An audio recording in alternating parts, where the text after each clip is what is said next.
Yeah.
গাড়ি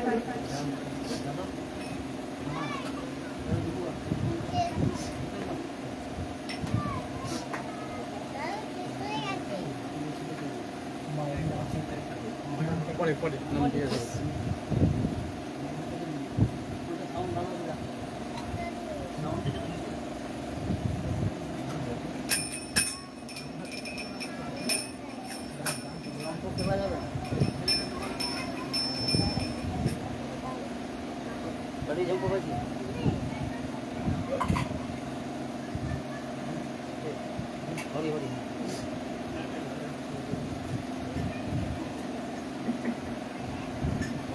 রাধা রাধা নাম গাও অবিরাম, এই মহানাম নিতে ভুলো না। রাধা রাধা নাম গাও অবিরাম, এই মহানাম নিতে ভুলো না।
খাতা আছে নাকি আপনার?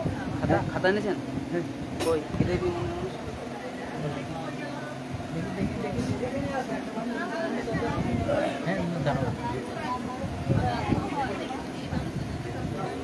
দাদু গান করবে দিদার কাছে যাও দাও বাবু সিনেমায় দিদার কাছে যাও আমার দিদা আছে ঠাকুমা আছে মা আছে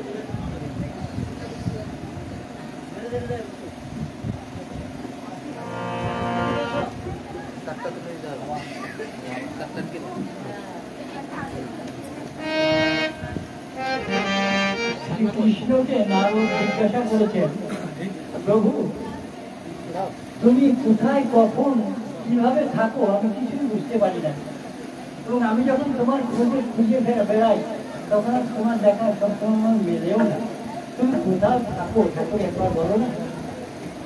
তখন শ্রীকৃষ্ণ বললেন, আমি যোগীদের হৃদয়েও থাকি না, বৃন্দাবনেও থাকি না, মথুরাতেও থাকি না, যেখানে আমার ভক্তগণ আমার গুণগান করে সেখানেই আমি থাকি। তাই এই যে ভক্তের আসল শুরু হয়েছে, ভক্তের আসল আরম্ভ হয়েছে এখানে তিনি আছেন। তাই এখানে আসলে তাকে দেখাও যায় ভক্তি ভাবে। মনের মানুষকে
দেখতে পারে মাইক দেখতে করলাম না তুমি এখানে চলে আসো না ও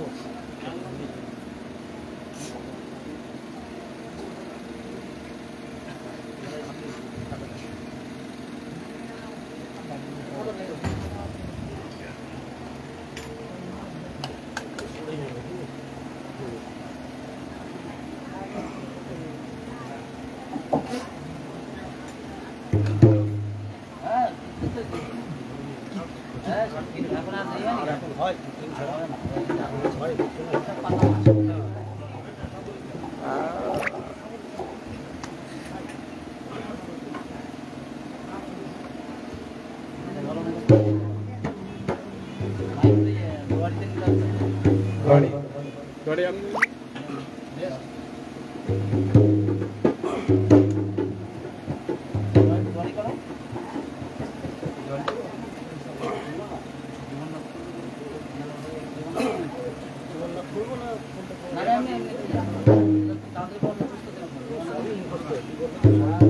আমগুলো একটা কীর্তন ধরলাম দেখে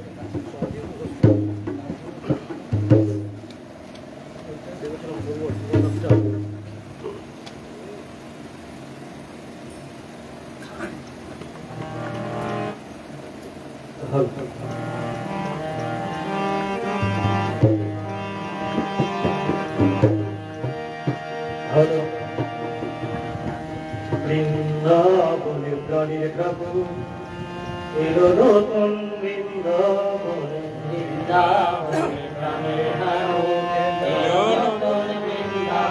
বৃন্দাবনে প্রাণীর ঠাকুর এলো নতুন বৃন্দাবনে বৃন্দাবনে প্রাণীর ঠাকুর এলো নতুন বৃন্দাবনে প্রাণী প্রাণী প্রাণ লেগেছে রং লেগেছে মনে মনে প্রাণী প্রাণী প্রাণ লেগেছে রং লেগেছে মনে মনে প্রাণী প্রাণী প্রাণ লেগেছে রং লেগেছে মনে মনে প্রাণী প্রাণী প্রাণ লেগেছে রং লেগেছে মনে মনে বৃন্দাবনে প্রাণীর ঠাকুর এলো নতুন বৃন্দাবনে বৃন্দাবনে প্রাণীর ঠাকুর এলো নতুন বৃন্দাবনে নতুন সূর্য উঠল আকাশে নতুন দিনের গন্ধ ভাবে ফুলের বাতাসে নতুন দিনের গন্ধ আকাশে নতুন দিনের গন্ধ ভাবে ফুলের বাতাসে এই দিনের গন্ধ হাসতে উল্লাসে এই দিনের গন্ধ হাসতে উল্লাসে এই দিনের গন্ধ হাসতে উল্লাসে এই দিনের গন্ধ হাসতে উল্লাসে এই বিশ্বকুমার নগরে কারণেরই বিশ্বরণে বিশ্বকুমার নগরে কারণেরই বিশ্বরণে এই বিশ্বকুমার নগরে কারণেরই বিশ্বরণে বিশ্বকুমার নগরে কারণেরই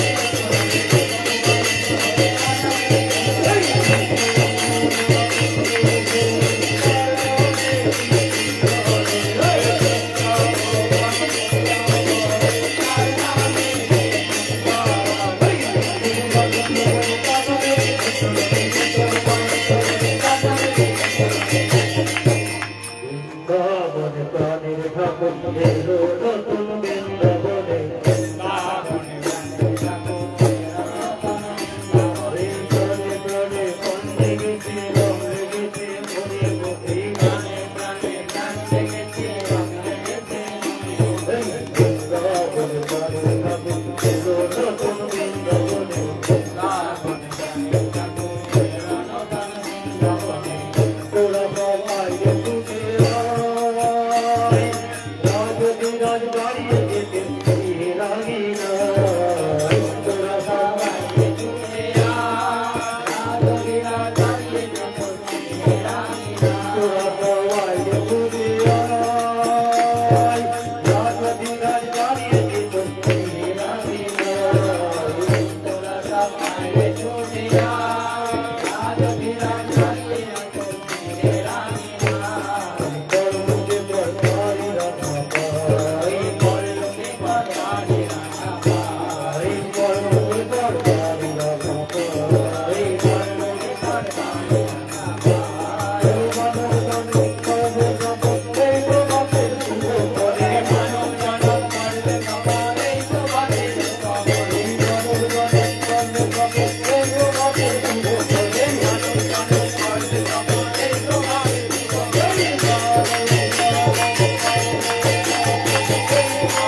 তা খুলে নাও না।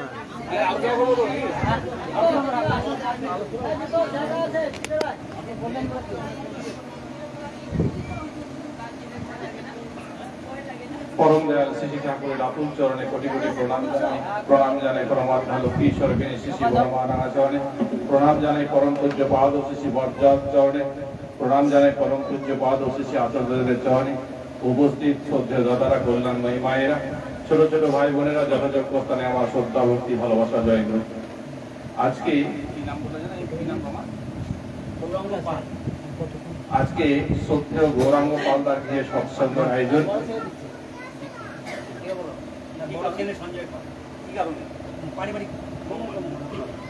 তার বড় ছেলে সঞ্জয় পাল আজকে সৎসঙ্গের আয়োজন করেছেন, উদ্দেশ্য পারিবারিক মঙ্গল কামনার্থে।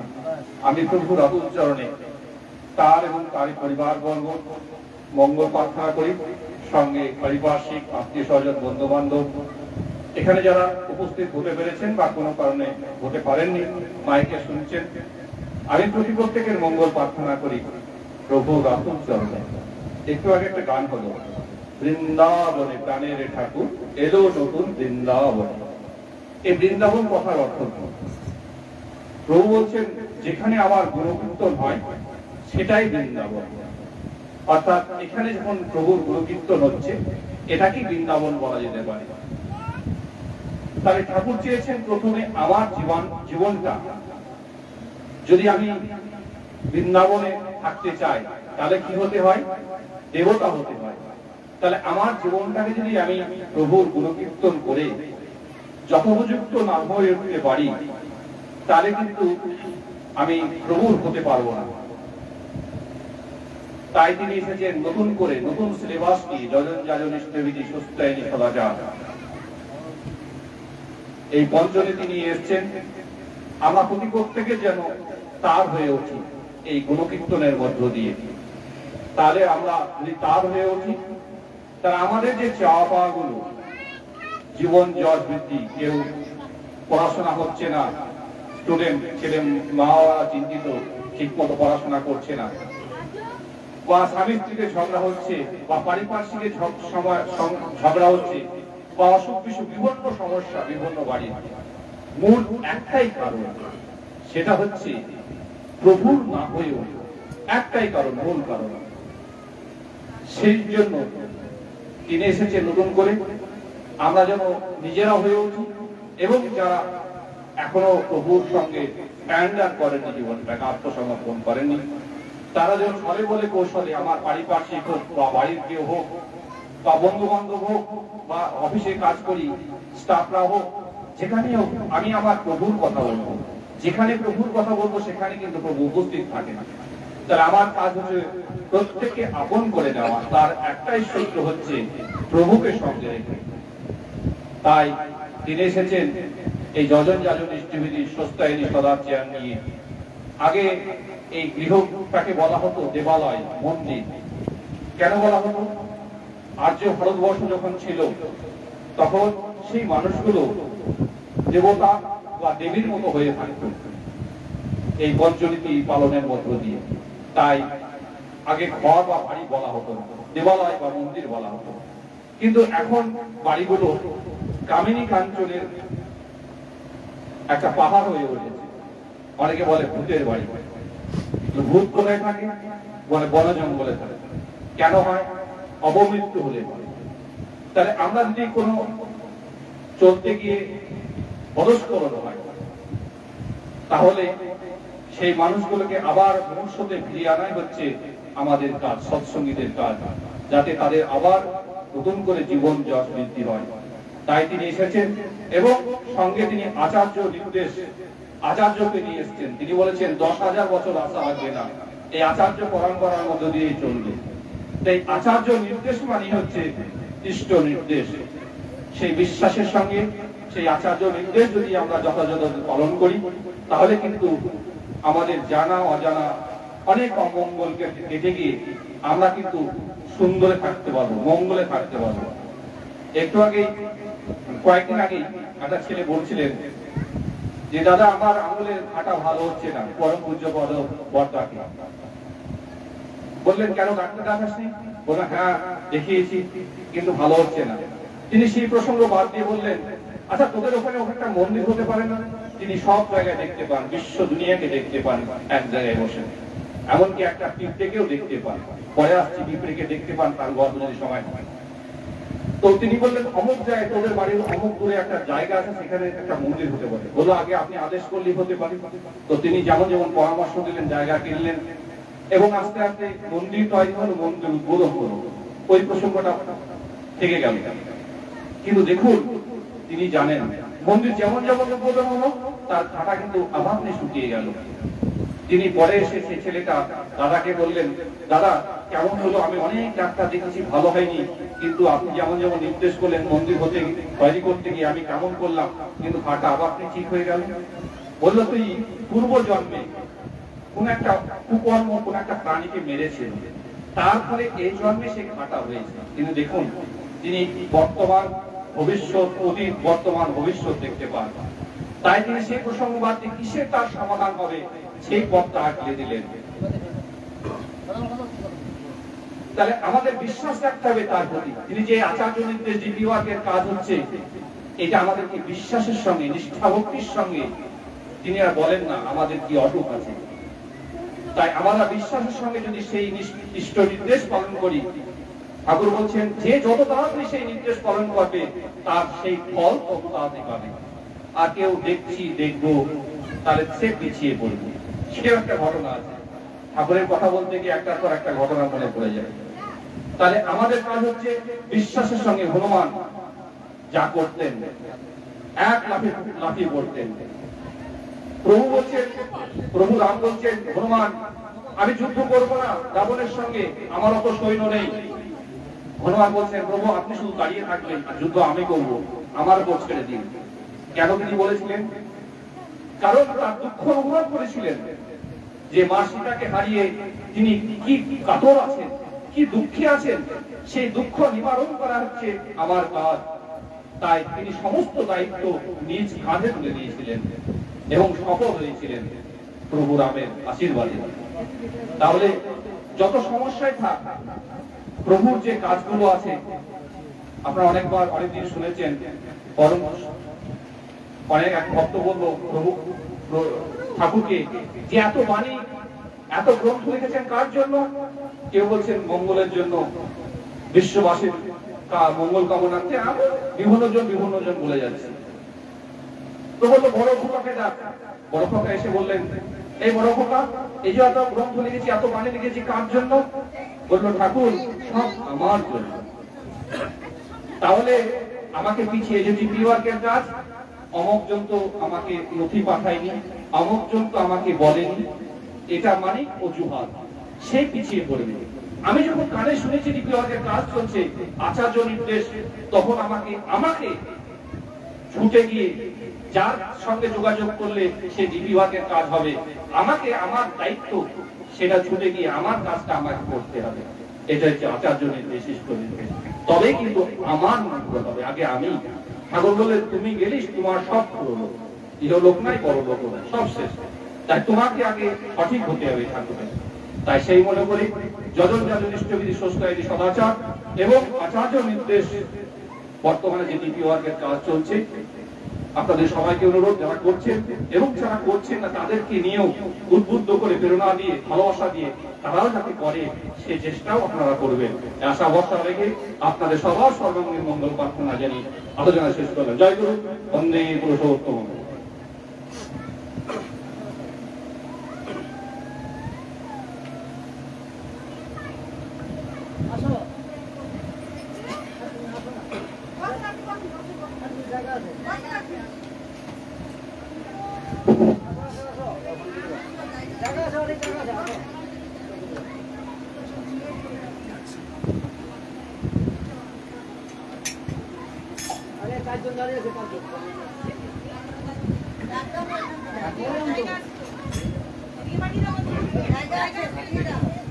আস্তে মায়েরা মায়েরা আস্তে একটু।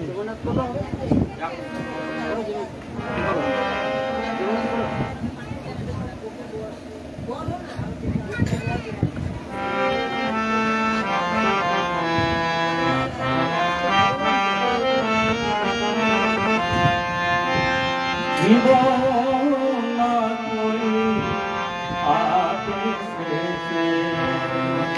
তোদের দুয়ারে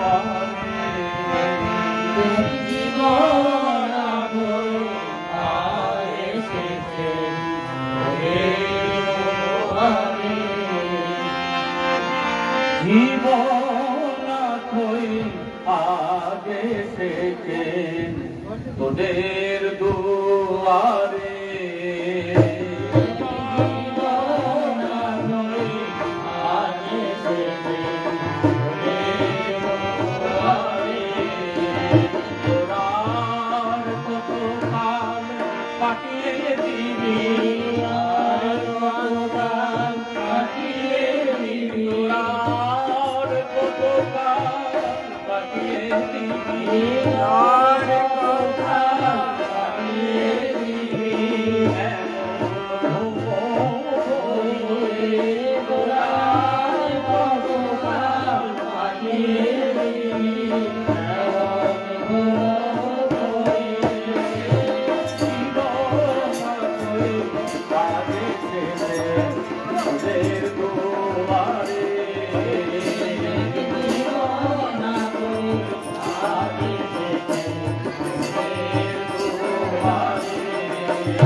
জীবন কই আজ এসেছে তোদের দুয়ারে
সাংঘাতিক কথা। আর কতকাল কাটিয়ে দিবি এমন ঘুমো ঘরে। আর করম দয়ালে অনেক বাণী আছে, এই বাণীর মধ্য দিয়ে তিনি যে ধর্ম প্রচার করতেন সেই বিষয়ের উপরে আমাদের স্নেহাস্পদ সনাতন দাস ঠাকুরের প্রসঙ্গ করবে। জয় গুরু।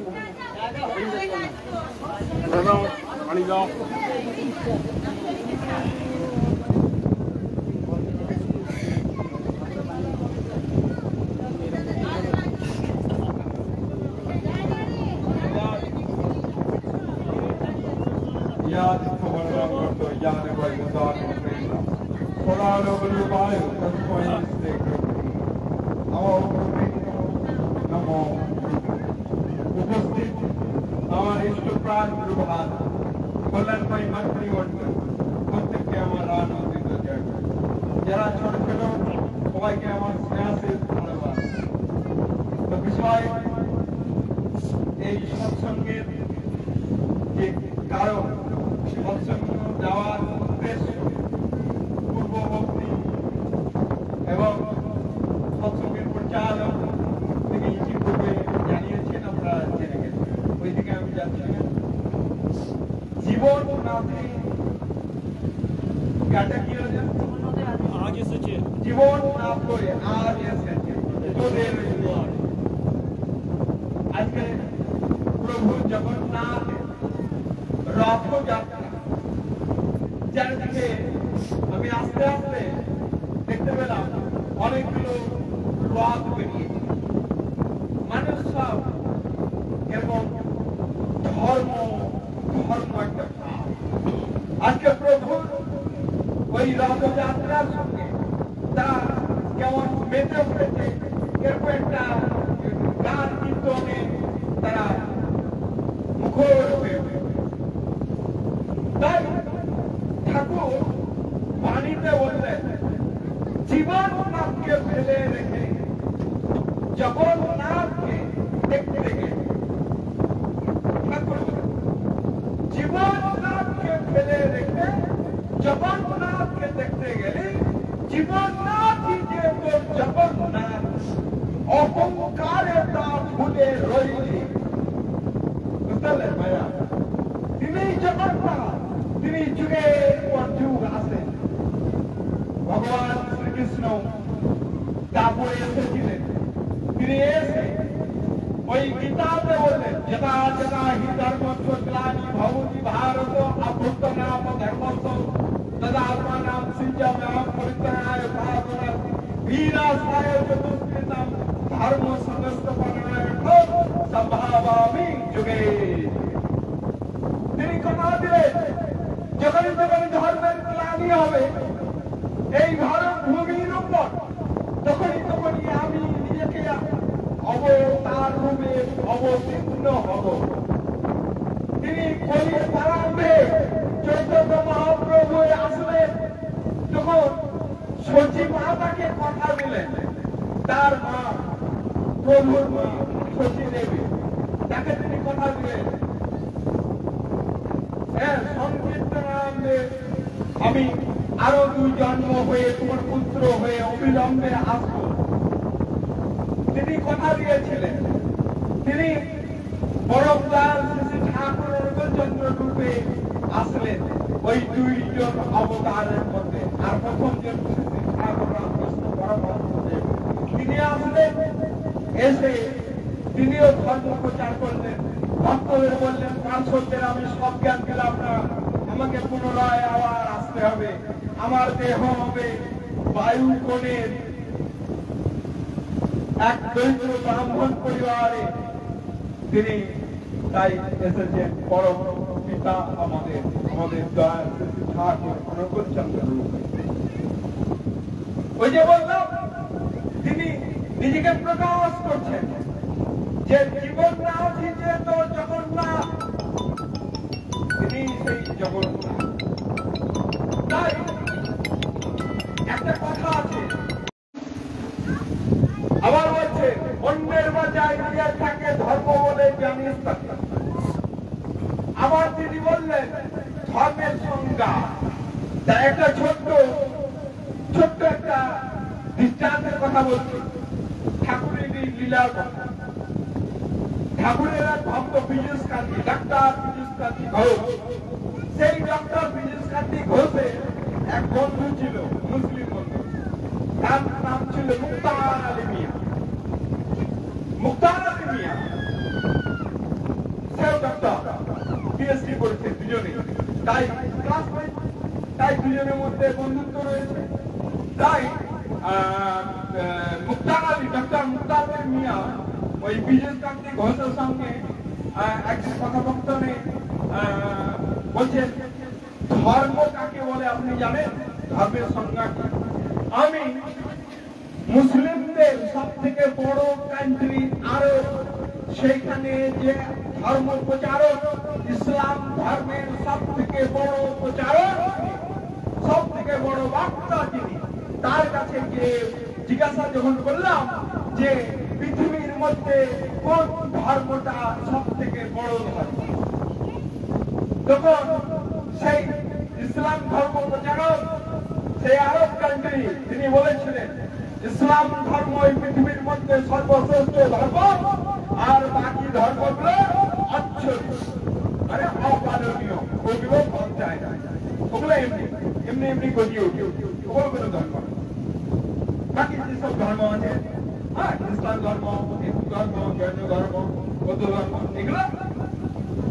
তারপরে তিনি চলে গেলেন কোথায়? জেরুজালেমে, খ্রিস্টানদের যে মানে কান্ট্রি, সেই জেরুজালেমে গিয়ে যে খ্রিস্টানদের যে ধর্ম প্রচারক পাদ্রী, তার সঙ্গে তিনি দেখা করলেন, তাকে জিজ্ঞাসা করলেন যে পৃথিবীর মধ্যে সর্বশ্রেষ্ঠ ধর্ম কোনটি?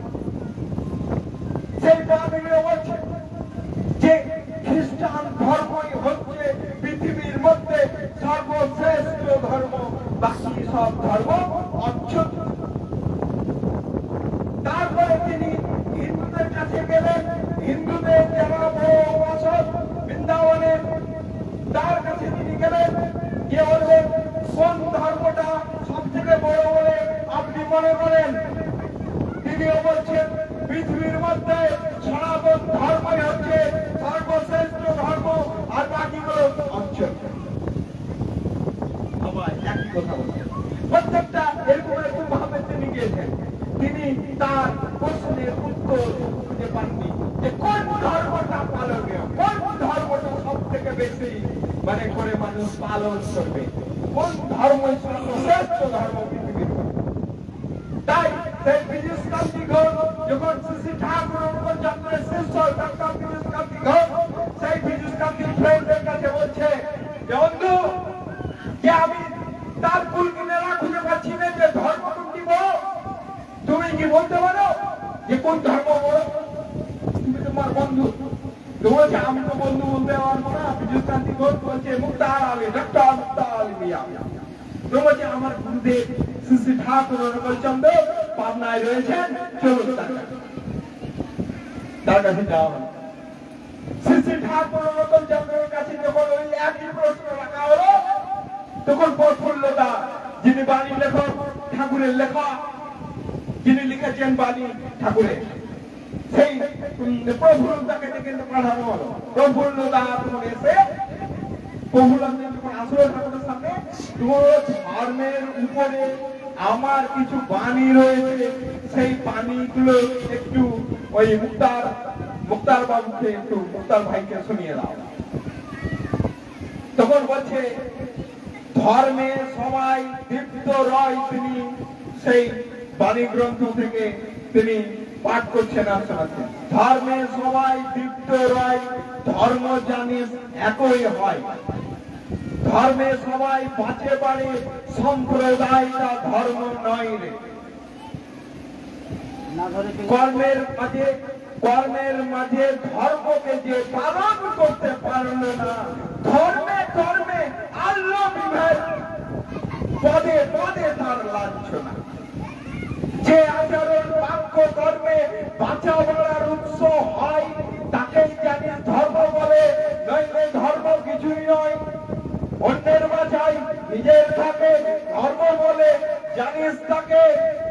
এইভাবে যখন বাণীগুলো তিনি পরপর বলতে থাকছেন, মুক্তার আলী মিয়া তখন বলছেন ধর্মের সংজ্ঞা তুমি নয়, অন্যের বাঁচাই নিজের থাকে, এটাই তো ধর্ম। নিজেকে বাঁচতে হবে, অপরকে বাঁচাতে হবে। এই যে করোনা কাল গেল, আমরা ছুটে ছুটে গিয়েছিলাম মানুষের কাছে, মানুষের দুয়ারে দুয়ারে, হ্যাঁ, কোভিড ভ্যাকসিন নেওয়ার জন্য বলেছি, এবং যারা প্রাণ পাচ্ছিল না, খেতে পাচ্ছিল না, তাদেরকে প্রাণ দেওয়ার ব্যবস্থা করেছি। আমরা মানুষের জন্য, মানুষকে বাঁচাবার তাগিদায় ছুটে গিয়েছিলাম।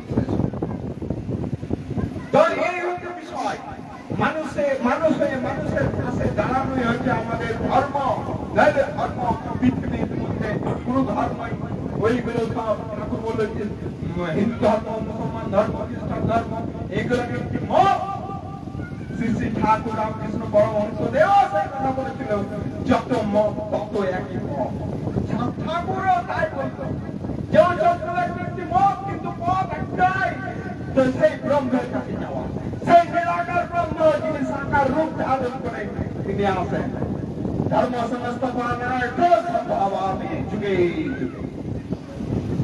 তো বিষয় সময় অতিক্রান্ত, ঠিক আছে, বেশি সময় আমরা কি করি না, আমার সৎসঙ্গের একটা নির্দিষ্ট টাইম আছে। তো যাই হোক, সবার মঙ্গল কামনা করি, আমার প্রভুর রাত চরণে সবাই ভালো থাকবে। লীলাতে জয় লীলাতে তুমি এখানে বলছো না?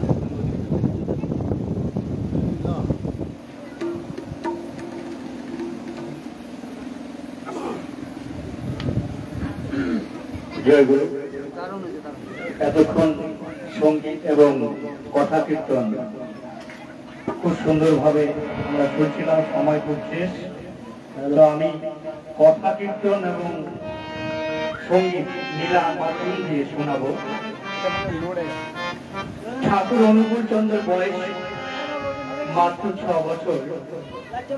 ঠিক সেই সময় হিমায়তপুর গ্রামে এক সন্ন্যাসী এসে তার ভগবানকে খুঁজতে। পদ্মা নদীর ধার দিয়ে যাচ্ছে, আর সন্ন্যাসী যাকে পাচ্ছে তাকে জিজ্ঞাসা করছে, তোমরা কি কেউ দেখেছো আমার ভগবানকে? আমি যে দৈববাণীতে জানতে পেরেছি আমার ভগবান জন্মগ্রহণ করছে হিমায়তপুর গ্রামে। তোমরা কি কেউ বলতে পারো? যাকে পাচ্ছি তাকেই বলছি। ঠিক সেই সময় রাস্তার ধার দিয়ে এক মাঝি যাচ্ছিল। মাঝি সন্ন্যাসী মশাইকে দেখে বললেন, ভগবান কিনা বলতে পারবো না, 6 বছর পূর্বে শিবচন্দ্র চক্রবর্তীর বাড়িতে আগুন বলে চিৎকার হয়েছিল, আর আমরা পদ্মা নদী সব মাঝিরা জল ভর্তি বাড়িতে নিয়ে ছুটে গিয়েছিলাম সেইখানে। সেখানে গিয়ে দেখি এক ছোট্ট শিশুর জন্ম হয়েছে, তার নাভির কোমল দিয়ে আগে জ্যোতির্ময় আলো গোটা হিমায়তপুর গোটা পদ্মা নদীতে জ্যোতির্ময় আলোয় আলোকিত হয়েছিল। আমি সেই ভগবানের কথাই বলছি। বলতে পারো সে আমার সেই ভগবান কোথায় জন্মগ্রহণ করেছে? আপনি শিবচন্দ্র চক্রবর্তীর বাড়ি। মাঝি তার 2-4টি আঁকা বাঁকা পথ দেখিয়ে রাস্তা দেখিয়ে দিলেন। কিছুক্ষণ যাওয়ার পরে একটা খেলার মাঠে তার সেই অন্তরের ভগবান ছোট্ট শিশুকে খেলা করছিল। তিনি জানতে পেরেছেন তাকে কেউ খোঁজ করছে, ছুটে এসে সন্ন্যাসীকে দেখে দুজনে এক অপলকে তাকিয়ে এক মিষ্টি হেসে, সন্ন্যাসী মশাই আপনি কি কাউকে খোঁজ করছেন? হ্যাঁ, বলতে পারো শিবচন্দ্র চক্রবর্তীর বাড়িটি কোথায়? তখন বালক অনুকূল বললেন, 1 2 3 4 5 6 করে 15 16 17 নম্বর পরের বাড়িটি শিবচন্দ্র চক্রবর্তীর বাড়িটি। বালকের কথা মতোই আর মনের ভিতরে সেই ভগবানের আকাঙ্ক্ষা নিয়ে আস্তে আস্তে সেই 15 16 17 পরেই 18 নম্বর বাড়ি যেতে দরজা ধাক্কা দিতে মাতা মনমোহিনী দেবী বেরিয়ে এসে সন্ন্যাসীর সঙ্গে কয়েকটি আলাপ আলোচনার মাধ্যমে খুব খুশি হয়েছেন মনমোহিনী দেবী। খুশি হয়ে বাড়িতে কয়েকদিনের জন্য আশ্রয় দিতে বাড়িতে ঢুকতে মাতা মনমোহিনী দেবী তার ছোট্ট শিশুকে ডাকতে সেই মাঝের বালককে দেখে অপলোকে তাকিয়ে থাকলেন সন্ন্যাসী, আর মিচকি মিচকি হাসিতে তাকিয়ে থাকলেন সেই ঠাকুর শ্রী ঠাকুর অনুকূল।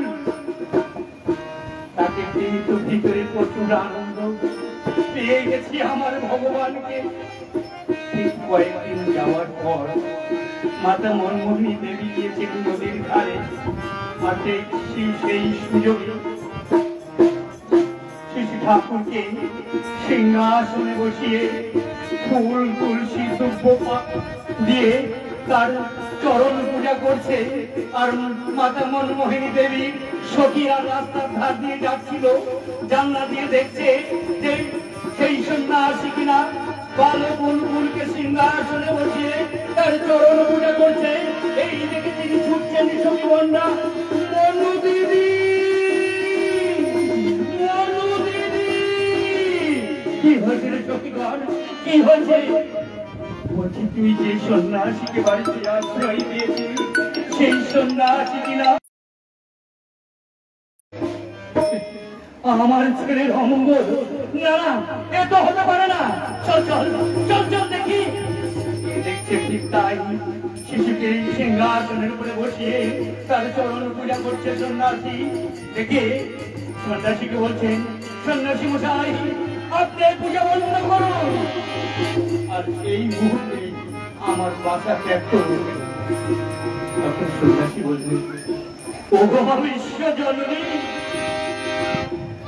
তোমার ছেলে কে জানো? মাতা মনমোহিনী দেবী বলছে, আমার ছেলে কে? তোমার ছেলে ভগবান, তোমার ছেলে ভগবান, সত্য যুগের শ্রী হরি, তোমার ছেলে ভগবান, সত্য যুগের শ্রী হরি, তোমার ছেলে ভগবান, সত্য যুগের শ্রী হরি, তোমার ছেলে ভগবান, সত্য যুগের শ্রী হরি, তোমার ছেলে ভগবান, যুগের ধনুধারী, তোমার ছেলে ভগবান,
আমি চলেই যাবো গো মা।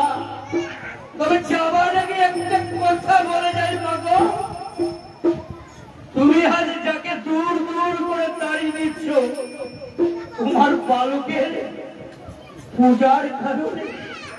ও গো মা বিশ্বতা জননী, একদিন আমি আপনি সকলে গোটা পৃথিবী ব্যাপী তোমার এই বালক অনুকূলের চরণ পূজা করবে।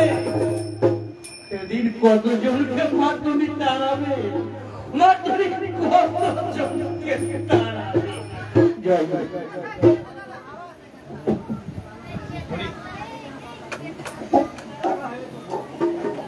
বন্দে পুরুষোত্তমম বন্দে পুরুষোত্তমম বন্দে পুরুষোত্তমম বন্দে পুরুষোত্তমম বন্দে পুরুষোত্তমম বন্দে নমামি শিশিকা ব্রহ্মচন্দ্র জি কি জয় বন্দে নমামি শিশিকা ব্রহ্মচন্দ্র জি কি জয় বন্দে নমামি শিশিকা ব্রহ্মচন্দ্র জি কি জয় ভারত দাদা জানি শ্রী বর্মা জয় ভারত দাদা জানি শ্রী বর্মা জয় ভারত দাদা জানি শ্রী বর্মা জয় জগন্নাথ শ্রী মাতা জগন্নাথ শ্রী মাতা জগন্নাথ শ্রী মাতা জগন্নাথ শ্রী আদমদেব জগন্নাথ শ্রী আদমদেব জগন্নাথ শ্রী আদমদেব সমাগী সমাগী সমাগী বন্দে পুরুষোত্তম বন্দে পুরুষোত্তম বন্দে আদিদেব বন্দে আদিদেব বন্দে অহং কৃষ্ণ বন্দে বন্দে পুরুষোত্তম বন্দে পুরুষোত্তম বন্দে পুরুষোত্তম বন্দে পুরুষোত্তম বন্দে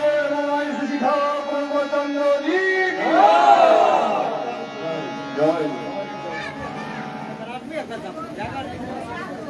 সৎসঙ্গ এখানে আজকের মতো সমাপ্ত হলো। সকলে আস্তে আস্তে ঠাকুর প্রণাম করে প্রসাদ নিয়ে যাবেন।